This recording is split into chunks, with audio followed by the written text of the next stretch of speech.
তো হ্যালো বন্ধুরা, দেশ জুড়ে 33 কোটি আধার কার্ডকে ডিঅ্যাক্টিভেট করা হয়েছে। ইয়েস বন্ধু, 33 কোটি আধার কার্ডকে নিষ্ক্রিয় করা হয়েছে। তো কি কারণে করা হয়েছে, কী ধরনের লেটার বাড়িতে পাঠাচ্ছে, লেটারটা আপনারা দেখে নিন। এই লেটারটা আপনার যদি এসে থাকে তো সত্যি আপনার কপালে চিন্তার ভাঁজ। কেন এই লেটারটা পাঠানো হচ্ছে, কী কারণে আধারটা নিষ্ক্রিয় করা হয়েছে বা ডিঅ্যাক্টিভেট করা হয়েছে। যদি আপনার বাড়িতে এই লেটার এসে থাকে তাহলে সত্যি আপনার কিন্তু চিন্তার ভাঁজ আপনার কপালে। সত্যি আপনাকে কিন্তু টেনশানে পড়তে হবে। যাদের এটা পাঠানো হয়েছে তাদের অলরেডি আধারটা কিন্তু ক্যান্সেলড হয়ে গেছে। আপনি স্ট্যাটাসটা চেক করে দেখার পরে আপনার এই ধরনের একটা ডিঅ্যাক্টিভেটেড মেসেজ কিন্তু শো করছে। তো সত্যি কপালে হাত, আপনি আধার কার্ডের সমস্ত ফ্যাসিলিটি থেকে বঞ্চিত হবেন। এরপরেও আপনি আধার এনরোলমেন্ট সেন্টারে গেলেও কিন্তু আপনার কোনো কাজ হবে না। তো বন্ধুরা, চিন্তা করার কারণ নেই। সর্বপ্রথম আমাদেরকে জানতে হবে যে আপনার আমার আধারটা ঠিক আছে কিনা। তার জন্য কি করবেন, তো চলুন আমরা সর্বপ্রথম দেখে নিই আমাদের আধারটা অ্যাক্টিভেট কি ডিঅ্যাক্টিভেট আছে কিনা।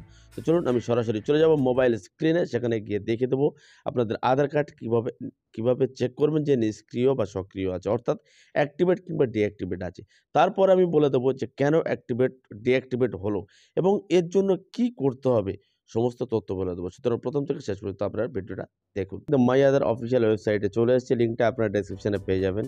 এই ধরনের ইন্টারফেসে আমি মোবাইলে কাজটা দেখাচ্ছি, আপনারা দেখুন। মাই আধার অফিসিয়াল ওয়েবসাইটে চলে আসার পরে দেখতে পাচ্ছি চেক আধার ভ্যালিডিটি স্ট্যাটাস। সর্বপ্রথম আমাদেরকে চেক করে দেখতে হবে যে আমাদের আধার কার্ডটা অ্যাক্টিভেট কি ডিঅ্যাক্টিভেট আছে কিনা। তারপরে আমি বলে দেবো যে কী কারণে এটা হয়েছে এবং ফাইনালি আমি বলে দেবো যে এর ফলে যদি ডিঅ্যাক্টিভেট হয়ে যায় তার ফলে কী করতে হবে আপনাদেরকে। তো চেক আধার ভ্যালিডিটি স্ট্যাটাস দেখতে পাচ্ছেন, চেক আধার ভ্যালিডিটি, এর উপরে আপনারা ক্লিক করে দেবেন। ক্লিক করে দেওয়ার পরে আধার নাম্বার দেবেন, ক্যাপচা দেবেন, দেন প্রসিড অপশনের উপরে ক্লিক করে দেবেন। তো চলুন আমি আধার নাম্বার এবং ক্যাপচা দিয়ে প্রসিড অপশনে ক্লিক করে আপনাদেরকে দেখাচ্ছি। বন্ধুরা দেখতে পেলেন আমি আধার নাম্বার এবং ক্যাপচা দিয়ে আপনাদেরকে দেখাচ্ছি।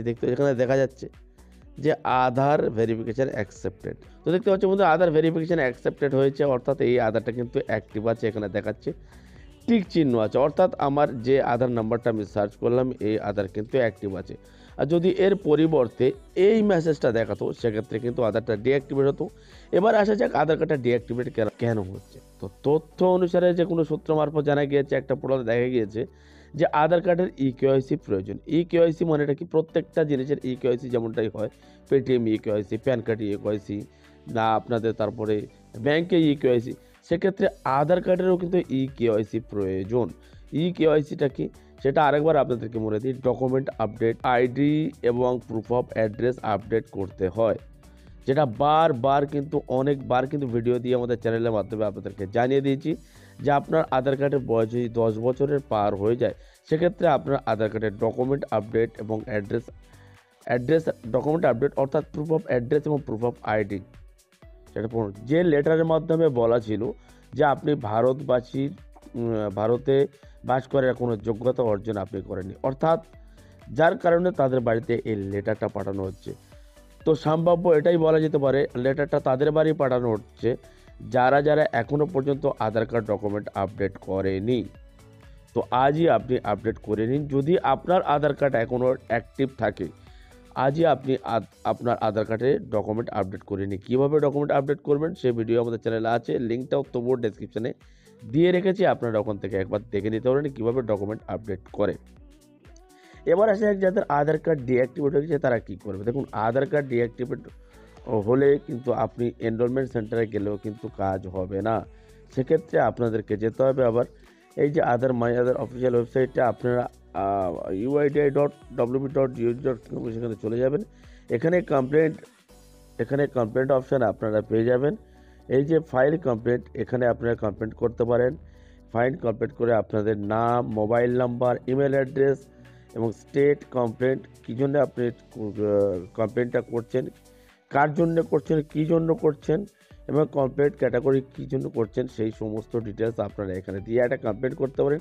কিংবা আধারের যে টোল ফ্রি নাম্বার আছে 1947 নাম্বারে আপনারা কল করে অভিযোগ জানাতে পারেন যে আমার আধার কার্ডটা ডিঅ্যাক্টিভেট হয়ে গেছে। অর্থাৎ আপনার রিজিওনাল অফিস ছাড়া কিন্তু এটা কাজ হবে না। আপনার যদি আধার কার্ড ডিঅ্যাক্টিভেট হয়ে যায় রিজিওনাল অফিস ছাড়া কাজ হবে না, ইউআইডিআই যে আমাদের ওয়েস্ট বেঙ্গলের যে অফিস আছে সেখানে ছাড়া কাজ হবে না। এবারে আপনি আধার কার্ডের রিজিওনাল অফিস কোথায় যাবেন? স্বাভাবিক এটা খুব কমপ্লিকেটেড, কারণ প্রয়োজন পড়ে না। সেক্ষেত্রে আপনার অনলাইনে এই কমপ্লেনটা করে রাখতে পারেন কিংবা 1947 আপনারা যোগাযোগ করতে পারেন। তো আজকের এই ছোট্ট আপডেটটুকুর মধ্যে এটুকুই দেওয়ার ছিল। টেনশন চিন্তা করার কোনো কারণ নেই। আপনার যদি আধার কার্ড ডিঅ্যাক্টিভেট হয়ে যায়, যে প্রসেস বললাম এই সমস্ত প্রসেস আপনি অ্যাপ্লাই করুন, ডেফিনেটলি আপনি সাকসেসফুল পাবেন। আর যদি আপনার আধার কার্ডটা এখনও পর্যন্ত অ্যাক্টিভ থেকে থাকে, তো ডিঅ্যাক্টিভেট হওয়ার আগে বাড়িতে ওই ওয়ার্নিং লেটার আসার আগে আজই আপনি ডকুমেন্টটা আপডেট করিয়ে নিন। তো বন্ধুরা, আজকের ভিডিওটা এই পর্যন্ত শেষ করলাম। ভিডিওটি যদি ভালো লেগে থাকে অবশ্যই একটা লাইক করে দেবেন এবং জনগণের স্বার্থে, সবার স্বার্থে প্লিজ ভিডিওটা শেয়ার করে দেবেন। খুব ইনফরমেটিভ, খুব খুব গুরুত্বপূর্ণ ইনফরমেশান এটা, খুব গুরুত্বপূর্ণ ইনফরমেটিভ ভিডিও এটা। তো প্লিজ শেয়ার করে সকলকে জানানোর সুযোগ করে দেবেন এবং এর পরবর্তী নোটিফিকেশান আরও কী আসবে না আসবে অবশ্যই আমাদের চ্যানেলদের মাধ্যমে আপনারা সেই খবরগুলো পেয়ে যাবেন। তার জন্য অবশ্যই আমাদের চ্যানেলটা সাবস্ক্রাইব করে পাশে থাকা বেল আইকনটি অন করে রাখতে হবে। তো দেখা হচ্ছে পরের ভিডিওতে। ভালো থাকবেন, সুস্থ থাকবেন। ধন্যবাদ। জয় হিন্দ, বন্দে মাতরম।